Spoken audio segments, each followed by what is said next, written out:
Three, two, one. YouTubers, how are we all? What's with that little thing I do? Who knows? Anyway, painting, 3D artwork, all the type of shit I do, Just thought I'd show you the quick, It's colourful on that side. I like this side for the video. Anyway, try and stay down here for you. Two of us setting each other to be ended. Right, so this come to a point at one stage. I don't know if their side was on the stuff, but our side was definitely on the stuff. Me and my friend meets up with one of these blokes that I'm actually going to meet in a few days. Video will be out on Sunday. Anyway, we go to meet up with them, or he does anyway. He's with their cousin. They've had a baby, he's bought a house, all this stuff, right? He goes to see him. They're with the club and that, he's tanked up, he's tatted up and all this stuff. He rings me, hey bro, fucking this guy, I just met this guy, come over, I need to talk to you, come over. He goes, bro, I think this bloke put it on my mate, to be honest with you. Like, that's the kind of impression I got, even though my mate's never gonna admit that. I was like, what, did he start on you? No, bro, fucking there with his chest out, this, that, just carrying on a bit. I'm like, fuck, this guy did. So he starts carrying on saying, all right, fuck, when he comes here, it would just be like, like, you reckon you can chop him? I'm like, bro, I'll fucking chop anyone, that's how it was back then. That was my thoughts. But he's going, he's going to rock up with this guy, with this other guy, who I really wanted to get, you know what I mean? Like, this other guy I actually really wanted to get, had got him before, but yeah, wanted to get him, because this type of person gets got, goes away, starts bridging up. Anyway, they're going to come over. So I ring my mate, because I'm like, my mate's too fried. He's in there. There's a cop that lives behind us, right? My mate's inside going, when they come in, there's a pool table, right, in this room.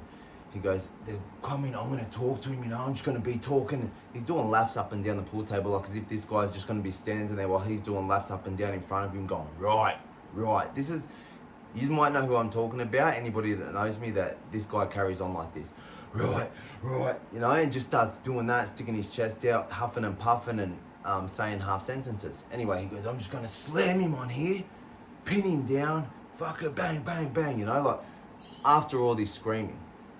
So I'm like, bro, if you're going to end this guy, why do you need to tell him anything? So he knows. He knows for what? 2 minutes, and then you're going to end him. Bro, who gives a fuck if he knows? Anyway, I said, bro, he's coming with his mate anyway. I said, all right. So I called my mate up. I said, bro, you got to get up here now. I need you to block the door. Because I knew having two of them there and having an unstable friend like that, he's going to get us done if I let him carry on and do what he's going to do. My friend, my loyalty got me into this position and kept me there. Stupidly, I should have just, like, to be honest, should have just walked out of the door and said, fuck, bro, I'll leave you with that. This is not for me. I'm not doing, potentially doing life for someone else's stupid shit, for someone else's stupidity. Just swallow your pride, bro. Anyway, my mate rocks up. We give him a little bit of thing. He starts pacing up and down. I said, bro, as soon as they get here, they're gonna walk in. You come in last so that you're you know what I mean? Like, you just sit there, pretend you're having a cigarette or whatever. So when they walk in, instantly, as soon as they come in, you just go and block that door. That's all you gotta do is block that door. I said, as soon as they come in, I said straight away, bang from behind, I'm gonna get one, and then I've only got one, you know what I mean? Because the first one I'm just gonna go bang or straight in the spine, which is gonna, stop him straight away. Also had a spear gun, which is silent, so I thought one of them, bang, and then the second one, boom, it's going to be over pretty quickly. You're going to silence them pretty quickly, make sure there's no noise, because there's a cop, like, just right there, like 30 meters away. Was I thinking it was a stupid idea? Yes. Did my loyalty keep you there? Yes. And the thing is that my first sentence, I did 3 years, and it was for the same guy, so I didn't even know what I was doing there. Like, you know what I mean? Like, what the fuck am I doing there? And that's what drugs will do to you. So, like, kids, really stay away from drugs, because drugs can have an effect on you and changing your personality and just, like, your attitude towards life and not caring, You might not care for that 5 minutes, but you've got another 80 years to care. So what the fuck's going on there? Your emotions are always going to change. Just remember that. So as angry as you get and as upset as you get and as much as you might think you hate life or you're depressed or whatever, things change. Life's a roller coaster. You don't just stay down the bottom the whole time. You go up and down and up and down, You only feel good because you feel bad. It's like yin and yang. Without the good, there is no bad. So if you don't feel bad, what would the good feel like? It wouldn't feel that good, would it? It would just feel normal. But anyway, that was the plan, bringing him in. My mate starts freaking out. He's like, bro, please, can you just, because he knows me from inside. He's seen a bit of stuff inside, and plus, he was one of my boys from inside where, even though he'd done them once, because that was the only way into the gang, and I'll do a video on that another time, but you got to put holes in someone, no legs, no arms. It's just like torso, head, neck shots, just to get in, right? So he's seen me do heaps of people, even tell him like, bro, you got to put it in here, you got to put it in there. He's seen what we've done, so he's like, fuck, man, this is like, if these guys rock up, it's done. But we don't know this, right? We don't know this at the time either. I doubt they're going to rock up unarmed. I feel like they're going to rock up with a piece, because we've been enemies for years and years and years. And this guy's my best mate, and they know that. And I'm like number one enemy, public enemy number one to them. You know what I mean? Like, I've done more damage than anyone with their crew. So it's pretty fucking silly of me to think that they were just going to come and like think they were having a barbecue or something, especially after he's already, you know, half staunched him anyway. But my mate's saying, bro, nah, he's sweet on the phone, all this shit. But of course he is. He's going to act like that. He's not going to say, yeah, I'm going to come there and put holes in you. Yeah, but anyway, I find out later on that yes, they were doing the exact same thing. I don't know if his cousin, because of the way my friend was carrying on, that was with his cousin. The cousin has rang up and said, listen, if yous come here, they're going to try and knock yous, you know. The other way around, someone's rang, or my friend has gone and known that I'm there, and known that, you know what I mean, like, I don't just talk shit, it's happening. If I say something, this is what's happening when they get it.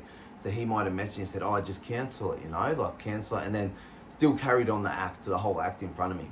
So there are two possibilities. The third possibility is these guys might have not been on the shit. They might have been, which is probably true because they're with the club.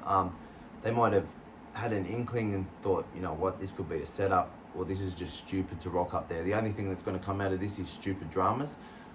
Better off making money, looking after your family, not going to jail, not involving yourself in this stuff, you know, because this was sort of towards the end of the war, you know, like a 20-year war that we were in. This was sort of towards the end, where I think people had matured a little bit more and realised that it really is not worth it, you know. Between the crews, I'm sure, you know, over 100 years of jail between us all, like, I'm sure, easily. So yeah, there's like two stupid things. You know, a fried group right here, which was us, like just off the Richter, and then the other guys, which would probably have their heads screwed on better and didn't rock up. Could have got some information, I'm not sure, but I'm gonna ask on the, you know, and you'll see it in the weekend video. I'm gonna ask and see, brother, did this happen? Did that happen? Did that happen? You know, like why was this all like this? Yeah, so there's a lot of other stories like that where, you know, they've set us up, they got addresses, we got addresses, they rocked up to here, we rocked up to there. A lot of battles, a lot of noteworthy battles, a lot of story-worthy battles where it's like, you know what I mean, you know, I can run through the whole story. One in particular that I really, I'd say I'm proud of, but it's more the one, it's probably not the most hectic thing I've ever done, but it's really up there because even though it was like, say, but there was 9 of us, one waited in the car, I thought 2 did, but 1 did, because I realised the other one was there, so 8 of us, and there was about 15 to 20 of them, and we walk into a party, right? We actually drove to their area. On the way there, we didn't know where the party was. We see a group of young people. Bro, where's the party? They're like, follow us, we'll show you, or told us the area, you know? Anyway, these guys could ring them, they could be friends with them. Like, we don't know that a lot of people don't like these guys in the area because we're not from there. So to us, everyone in our area's got our back.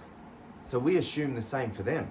So we're going to this party and we just think, yeah, we're going to get them with the element of surprise. We didn't really have any weapons. I think we had one little bat maybe like a club lock or something from the car. Anyway, we get to this party. Looks normal out the front and everything, you know, you might see like five people walking in, people walking out.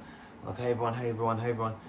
We walk around the back. By the time we walk through the house and you get into the backyard, it's a big backyard and it is packed. Like, I don't want to Chinese whisper and, you know, over time this party grows, but I've always said there was around 300 people there. Let's just say 200, right? Or 180, like close to 200. This place was packed. I've never been to a party that's had that many people in it. Even clubs I haven't been to, they've had that many people. They had a boxing ring set up and people were punching on and shit, and like, yeah, it went pretty hectic then. Evidently, we got into the middle of the party and people are like, who are you? And we're like, oh, T unit, you know? And they're like, we're here for BTG, which was their gang, which was called Baby Tray Gangsters, which is like, is it Bloods or Crips? One of them. But you know, a lot of them was Islanders that started it. And anyway, so yeah, we were there for them. These guys automatically like, oh bro, they're here to get BTG. At first I'm like, my heart's racing, you know, like you'd be stupid if you weren't shitting yourself. You're surrounded by hundreds of people. But yeah, they ended up rocking out the front. The police were out the front, like, but it ended up in a big fight. Yeah, got to give credit to some of them. Like some of them, like as much as all of them should have stood there. Yeah, I'll tell you the story on another one. But that's a good story too. But that was when, yeah, could have ended badly for either of us. They could have rocked up, pulled out a piece, and just went bang bang. You know what I mean? I could have pulled out a spear gun, went bang. The other guy turns around, shoots me, shoots my friend, like anything, you know. I don't think they would have let me behind him at the start anyway.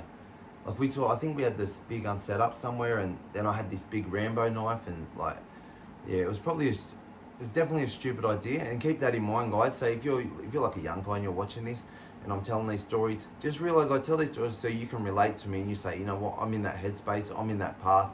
I did 13 years, got nothing out of it, nothing. Got a little bit of respect in prison. You know what happened when I walked out the door? It all went away. No one gives a fuck. You know what I mean? Life is out here.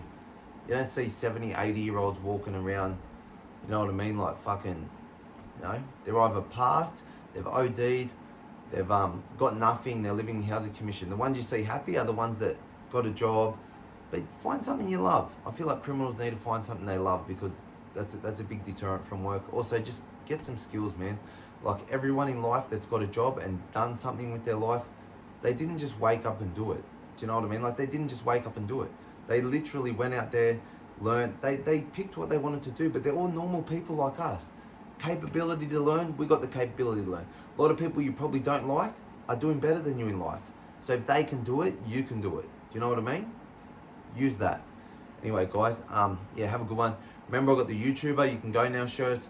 Soon there's gonna be a lot of different merch. I don't like to call it merch because it's more like, there will be with certain things, but when it comes to like hats and t-shirts and clothes and stuff, it's more gonna be like a proper brand. So that'll come to go with my art, to coincide with my art. I'm showing my art on here. Follow the links, my Instagram in my bio. Email me if not. My TikTok's also on there. Has little short stories and stuff. Just had to put one awkward moment here. Anyway, you can go now. Yeah, I've been sitting on the ground because just from the camera angle, you know. But is what it is.